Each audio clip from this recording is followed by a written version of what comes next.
Now everybody, let me tell you a story about Hollywood shame, where terrible actors and scripts collide. Oh, what a mess it is on the other side.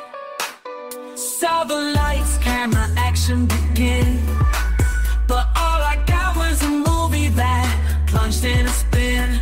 From the first scene to the credits that roll, a Hollywood disaster, you've taken its toll. Silver screen cesspool, bad movies galore. Can't help but wonder what the hell were they making these for?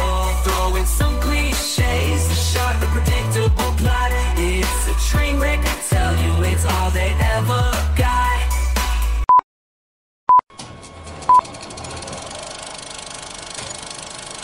And now for our feature presentation. Welcome to the Silver Screen Cesspool, where we review the pool.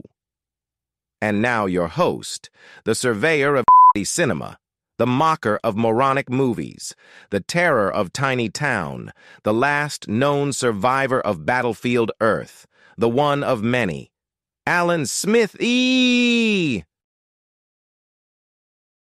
Tonight's film fart is Trail of the Screaming Forehead from 2007, filmed in craniovision.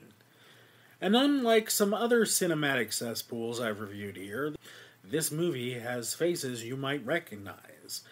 Like that guy who played the evil TV station owner in the Weird Al movie UHF, and that guy who played a cab driver on Spencer for Hire in one episode. Also, I think the bartender was in Gremlins.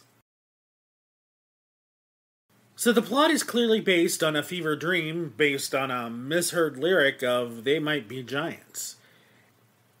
A sentient alien forehead is taking over people's brains in the town of Longhead Bay. No, scratch that. Taking over people's foreheads. Because people think with their foreheads, not their brains. The scientist Dr. Shiela, who postulated this theory, thinks that the scientific community has rejected it because she's a woman and not because it's horribly, horribly stupid.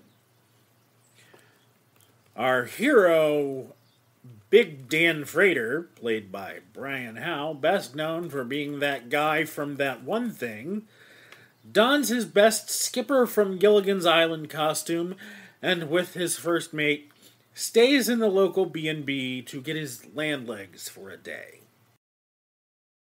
But an alien forehead has taken over the body of the owner of the B&B, and that owner is played by that other guy from That Other Thing.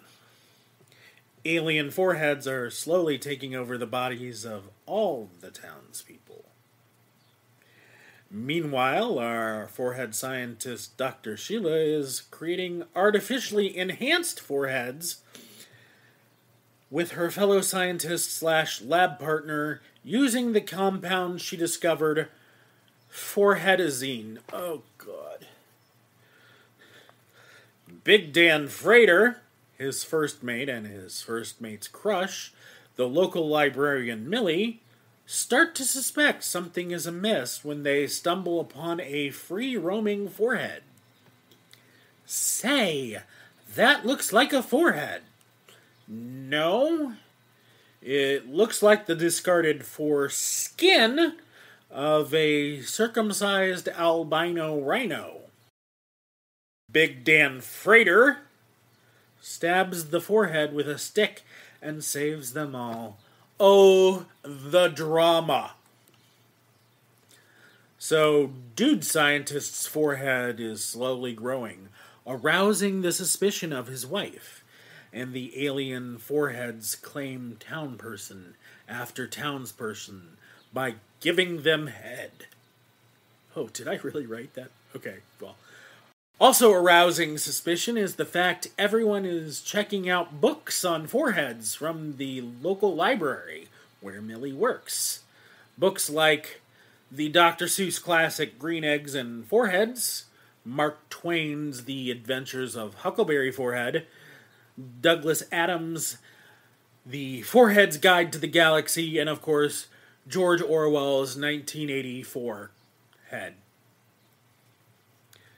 So to be clear here, there are alien foreheads, artificially enhanced foreheads, and 100% American-made regular human foreheads. And there's a warhead brewing between them or something. The alien world the foreheads come from is very similar to ours, except different. And this is explained in those exact words by the only talking alien forehead. Also, the prosthetic forehead makes your head swell up like you're the Ginger Dead Man. Another wonderful movie. The Mark McGuire of foreheads feels guilty, though, for looking at other women and also misunderstanding what his sexy lab partner meant when she promised to make his head swell. But the alien foreheads definitely look like normal foreheads and not like giant globs of silly putty stuck to somebody's forehead. The prosthetic makeup artist for Trail of the Screaming Foreheads is Frank Gipp, who was a contestant during seasons 1 and 5 of the sci-fi special effects makeup reality competition series Face Off. Spoiler alert, he didn't win.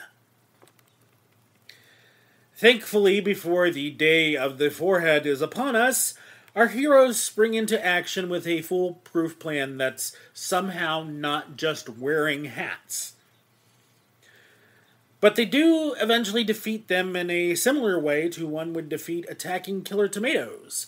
Apparently the sound of ringing bells repel alien foreheads. So our trio of heroes grab every bell they can find. Jingle bells, handbells, taco bells, and use them to chase away the aliens with a little help from the ringing of not one, but 2 working payphones, which, believe it or not, is the most unrealistic part of this whole movie. But alas, the alien forehead wearers are only temporarily repelled because they went to the dollar store and bought earplugs. Artificial forehead guy, to redeem himself, saves the day by pulling the fire alarm, and that ringing bell kills all the non-human foreheads, including himself, but not before his forehead returns to normal. Perhaps the most disappointing part of Trail of the Screaming Forehead is that during the entire movie, not a single forehead screams or even raises its voice.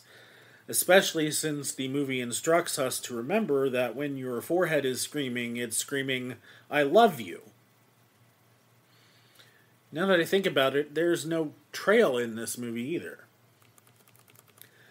Out of a possible 10 on the Shermometer, I'd give this movie a 4. Head. Trail of the Screaming Forehead is now available streaming on Tubi. Silver Screen Cesspool is written, directed, and starring Alan Smithy. Assistant director, producer, and stunt coordinator, Alan Smithy. Boom mic operator, sound editing, and music by Alan Smithy. Construction coordinator, The Amazing Rando. Makeup by Crayola. Catering was provided by the Soylent Corporation. Alan Smithy will be back in Return of the Curse of the Planet of the Prehistoric Bikini Ninjas versus Kingdom of the Bride of the Killer, Shark Cheerleaders 2, Electric Boogaloo.